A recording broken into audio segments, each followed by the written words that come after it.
ನಮಸ್ಕಾರ ಎಲ್ಲರಿಗೂ ನಮ್ಮ ಚಾನೆಲ್ಗೆ ನಿಮ್ಮೆಲ್ಲರಿಗೂ ಸ್ವಾಗತ. ಇದು ಗುರುವಾರದ ವ್ಲಾಗ್ ಆಗಿರುತ್ತೆ. ಸೊ ಗುರುವಾರ ಆಗಿರೋದ್ರಿಂದ ರಾಘವೇಂದ್ರ ಸ್ವಾಮಿಗೆ ಪೂಜೆ ಮಾಡೋಣ ಅಂತ ಬೆಳಿಗ್ಗೆನೆ ನೈವೇದ್ಯಕ್ಕಾಗಿ ಅವಲಕ್ಕಿನ ಮಾಡೋಣ ಅಂದ್ಬಿಟ್ಟು ರೆಡಿ ಮಾಡ್ಕೊಳ್ತಾ ಇದ್ದೆ. ಅವಲಕ್ಕಿನೆಲ್ಲ ನೀಟಾಗಿ ತೊಳೆದ್ಬಿಟ್ಟು ಒಂದು 2-3 ಸಲ ತೊಳೆದು ನೀಟಾಗಿ ಸೈಡಿಗೆ ಎತ್ತಿಟ್ಕೊಳ್ತಾ ಇದ್ದೀನಿ. ಈಗ ಅವಲಿಗೆ ನೀಟಾಗಿ ನೆಂದಿದ್ದೆ. ಇದು ಹೇಗೆ ಮಾಡೋದು ನೋಡೋಣ ಬನ್ನಿ. ಇಲ್ಲ ನಾನೊಂದು 2 ಬಾಳೆಹಣ್ಣು ಅಥವಾ 3 ಬಾಳೆಹಣ್ಣು ತೊಗೊಳ್ತಾ ಇದ್ದೀನಿ. ನೀಟಾಗಿ ಕಟ್ ಮಾಡಿಕೊಂಡು ಒಂದು ಸ್ವಲ್ಪ ಬೆಲ್ಲ ಹಾಕ್ಕೊಳ್ತಾ ಇದ್ದೀನಿ. ಬೆಲ್ಲ ಹಾಕ್ಕೊಂಡಿದ ನಂತರ ಒಂದು ಸ್ವಲ್ಪ ಏಲಕ್ಕಿ ಹಾಕ್ಕೊಳ್ತಾ ಇದ್ದೀನಿ. ನೀವು ಬೇಕಂದರೆ ಕಾಯಿ ಸಹ ಹಾಕ್ಕೋಬೋದು, ನಾನು ಇಲ್ಲಿ ಹಾಕ್ಕೊಂಡಿಲ್ಲ. ಏಲಕ್ಕಿ ಹಾಕ್ಕೊಂಡಿದ ನಂತರ ನೀಟಾಗಿ ಮಿಕ್ಸ್ ಮಾಡ್ಕೊಳ್ಳೋಣ. ಮಿಕ್ಸ್ ಮಾಡ್ಕೊಂಡಿದ ನಂತರ ನೋಡಿ ಈ ಥರ ರೆಡಿ ಆಗ್ತದೆ. ರೆಡಿಯಾಗಿದ್ದ ನಂತರ ನೋಡಿ, ನಾನು ತುಳಸಿ ಎಲ್ಲಿ ಸಿಗಲಿಲ್ಲ ಇವತ್ತು. ಇದೇ ಪಾತ್ರೆನ ಇಟ್ಬಿಟ್ಟು ಪೂಜೆ ಮಾಡೋಣ ಅಂತ ಬಂದೆ. ಅವಲಕ್ಕಿ ನೆನಕೋಕ್ಕೂ ಮುಂಚೆನೇ ನಾವು ದೇವರಿಗೆ ಹೂವು ಎಲ್ಲ ಇಟ್ಬಿಟ್ಟು ಬಂದಿದ್ದೆ. ನೈವೇದ್ಯ ರೆಡಿ ಮಾಡ್ಕೊಂಡು ಬಂದು ಈಗ ಪೂಜೆ ಮಾಡ್ಕೊಳ್ತಾ ಇದ್ದೀನಿ. ಗುರುವಾರ ಅಂದ್ರೇ ಎಷ್ಟೊಂದು ರಾಯರ ಭಕ್ತರಿಗೆ ತುಂಬ ವಿಶೇಷ ದಿನ. ಗುರುವಾರ ಅಂದರೆ ಎಲ್ಲರೂ ತುಂಬ ಪೂಜಿಸ್ತಾರೆ. ನಾನು ಹಾಗೆಯೇ ರಾಘವೇಂದ್ರ ಸ್ವಾಮಿ ಮೇಲೆ ಒಂದು ನಂಬಿಕೆ ಇಟ್ಕೊಂಡು ನಾನು ಪೂಜೆ ಮಾಡ್ತಾ ಇದ್ದೀನಿ. ರಾಯರಿಗೆ ಪೂಜೆ ಮಾಡುವಂಥ ಎಲ್ಲರಿಗೂ ಒಳ್ಳೆಯದಾಗಲಿ. ಪೂಜ್ಯೈ ರಾಘವೇಂದ್ರಾಯ ಸತ್ಯಧರ್ಮ ರಥಾಯ ಚ ಭಜತಾಂ ಕಲ್ಪವೃಕ್ಷಾಯ ನಮತಾಂ ಕಾಮಧೇನುವೇ.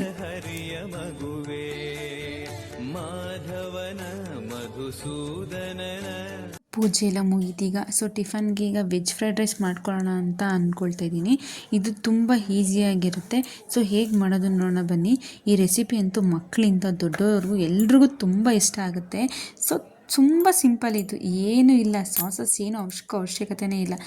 ಅಂಗಡೀಲಿ ಸಿಗುತ್ತೆ ಫ್ರೈಡ್ ರೈಸ್ ಪ್ಯಾಕೆಟ್ ಅಂತ, ಅದನ್ನು ತಂದುಬಿಟ್ಟು ಮಾಡ್ಕೊಂಡ್ರೆ ಸಾಕು, ತುಂಬ ಚೆನ್ನಾಗಿರುತ್ತೆ.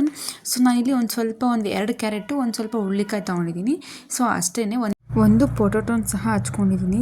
ನೆಕ್ಸ್ಟ್ ಈಗ ಶುಂಠಿ ಮತ್ತು ಬೆಳ್ಳುಳ್ಳಿನ ನಾನು ಕುಟ್ಕೊಳ್ತಾ ಇದ್ದೀನಿ. ನೀವು ಪೇಸ್ಟ್ ಇದ್ದರೆ ಪೇಸ್ಟ್ ಡೈರೆಕ್ಟಾಗಿ ಹಾಕ್ಕೊಳ್ಳಿ. ಈಗ ಒಂದು ಕಡಾಯಿ ಇಟ್ಬಿಟ್ಟು ಸ್ಟವ್ ಹಚ್ಕೊಂಡು 1-2 ಟೇಬಲ್ ಸ್ಪೂನಷ್ಟು ಎಣ್ಣೆ ಹಾಕ್ಕೊಳ್ತಾ ಇದ್ದೀನಿ. ಹಾಕ್ಕೊಂಡಿದ ನಂತರ ಮತ್ತು ಶುಂಠಿ ಬೆಳ್ಳುಳ್ಳಿ ಪೇಸ್ಟ್ನ ಹಾಕ್ಕೊಳ್ತಾ ಇದ್ದೀನಿ. ಹಾಕ್ಕೊಂಡು ಒಂದು 2 ನಿಮಿಷ ಚೆನ್ನಾಗಿ ಫ್ರೈ ಮಾಡ್ಕೊಳ್ಳಿ.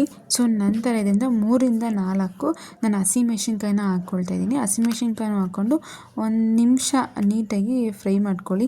ಲೋ ಫ್ಲೇಮಲ್ಲೇ ಇಟ್ಕೊಳ್ಳಿ, ಜಾಸ್ತಿ ಉರಿ ಇಟ್ಕೊಳ್ಳೋಕೆ ಹೋಗಬೇಡಿ.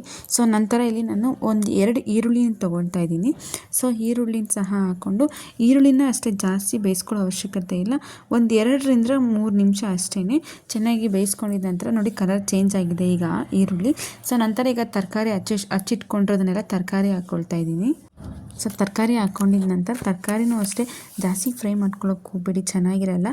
ಅರ್ಧ ಬೆಂದಿದ್ರೆ ಸಾಕು, 50%. 2-3 ನಿಮಿಷ ಅಷ್ಟೇ ಅಷ್ಟು ಫ್ರೈ ಆದರೆ ಸಾಕಾಗತ್ತೆ. ನೋಡಿ ಈಗ ತರಕಾರಿ ಎಲ್ಲ ನೀಟಾಗಿ ಫ್ರೈ ಆಗಿದೆ.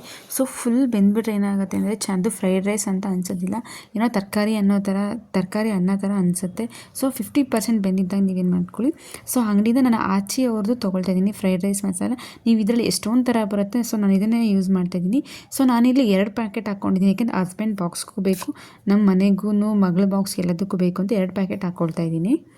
ಹಾಕ್ಕೊಂಡು ನೀಟಾಗಿ ಚೆನ್ನಾಗಿ ಮಿಕ್ಸ್ ಮಾಡ್ಕೊಳ್ಳಿ. ಇದು ಒಂದು ನಿಮಿಷ ಅಥವಾ 2 ನಿಮಿಷ ನೀಟಾಗಿ ಹಾಕ್ಕೊಂಡಿದ ನಂತರ ಪೌಡರ್ ಹಾಕಿದ ನಂತರ ಮಿಕ್ಸ್ ಮಾಡ್ಕೊಳ್ಳಿ. ಮಿಕ್ಸ್ ಮಾಡ್ಕೊಂಡಿದ ನಂತರ ಇದಕ್ಕೆ ಸಾಸ್ ಏನೂ ಹಾಕೋ ಅವಶ್ಯಕತೆ ಇಲ್ಲ, ಏನೂ ಹಾಕ್ತಿಲ್ಲ. ನೋಡಿ ಸಿಂಪಲ್ಲಾಗಿ ಇದು ತುಂಬ ಈಸಿಯಾಗಿ ಆಗಿಬಿಡುತ್ತೆ. ಬ್ಯಾಚುಲರ್ಸ್ ಅಂತೂ ತುಂಬ ಈಸಿ, ಬೇಗ ಆಗಿಬಿಡುತ್ತೆ. 5 ನಿಮಿಷದಲ್ಲಿ 10 ನಿಮಿಷ, ಕರೆಕ್ಟಾಗಿ 10 ನಿಮಿಷದಲ್ಲಿ ಆಗಿಬಿಡುತ್ತೆ. ನಾನಿಲ್ಲಿ ಒಂದು ಸ್ವಲ್ಪ ಚಿಲ್ಲಿ ಪೌಡ್ರ್ ಹಾಕ್ಕೊಳ್ತಾ ಇದ್ದೀನಿ ಖಾರಕ್ಕೆ. ಅಲ್ಲಿ 3-4 ಮೆಣಸಿನ್ಕಾಯಿ ಹಾಕಿದ್ನಲ್ವ, ಅದಕ್ಕೆ ಇಲ್ಲಿ ಒಂದು ಸ್ವಲ್ಪ ಚಿಲ್ಲಿ ಪೌಡ್ರ್ ಹಾಕ್ಕೊಳ್ತಾ ಇದ್ದೀನಿ. ಫೈನಲಾಗಿ ರುಚಿಗೆ ತಕ್ಕಷ್ಟು ಉಪ್ಪು ಹಾಕ್ಕೊಳ್ತಾ ಇದ್ದೀನಿ. ಉಪ್ಪು ಹಾಕ್ಕೊಂಡಿದ ನಂತರ ಅಷ್ಟೇ ನೋಡಿ, ಇಷ್ಟು ಚೆನ್ನಾಗಿದೆ ನೋಡಿ, ಗೊಜ್ಜು ರೆಡಿಯಾಗಿದೆ. ಇದನ್ನು ರೈಸ್ ಮಾಡಿಟ್ಕೊಂಡಿರ್ತೀವಲ್ಲ, ಅದನ್ನು ತಣ್ಣಗಾಗಿರೋ ರೈಸ್ ಆಗಬೇಕು, ಅದನ್ನು ಹಾಕ್ಕೊಂಡು ನೀಟಾಗಿ ಮಿಕ್ಸ್ ಮಾಡ್ಕೋಬೇಕು. ರುಚಿಕರವಾದ ವೆಜ್ ಫ್ರೈಡ್ ರೈಸ್ ಸವಿಯಲು ಸಿದ್ಧವಾಗಿದೆ. ಇದನ್ನು ಟೊಮೆಟೊ ಸಾಸ್ ಅಥವಾ ಮೊಸರು ಜೊತೆ ಆದರೂ ತಿನ್ಬೋದು, ಮೊಸರು ಬಜ್ಜಿ ಜೊತೆ. ನೋಡಿ ಈ ಥರ ಫೈನಲಾಗಿ ಆಗಿದೆ. ನಿಮಗೆ ಈ ರೆಸಿಪಿ ಇಷ್ಟವಾಗಿದ್ದರೆ ಒಂದು ಲೈಕ್ ಮಾಡಿ, ಶೇರ್ ಮಾಡಿ. ಇನ್ನೂ ಯಾರೆಲ್ಲ ಸಬ್ಸ್ಕ್ರೈಬ್ ಮಾಡ್ಕೊಂಡಿಲ್ಲ ಪ್ಲೀಸ್ ದಯವಿಟ್ಟು ಸಬ್ಸ್ಕ್ರೈಬ್ ಮಾಡ್ಕೊಳ್ಳಿ. ಹೀಗೆ ರುಚಿಕರವಾದ ನಿಮಗೆ ಅಡುಗೆಗಳು ಬೇಕಂದರೆ ಪ್ಲೀಸ್ ನನ್ನ ಚಾನೆಲ್ನ ಸಬ್ಸ್ಕ್ರೈಬ್ ಮಾಡ್ಕೊಳ್ಳಿ. ಧನ್ಯವಾದಗಳು.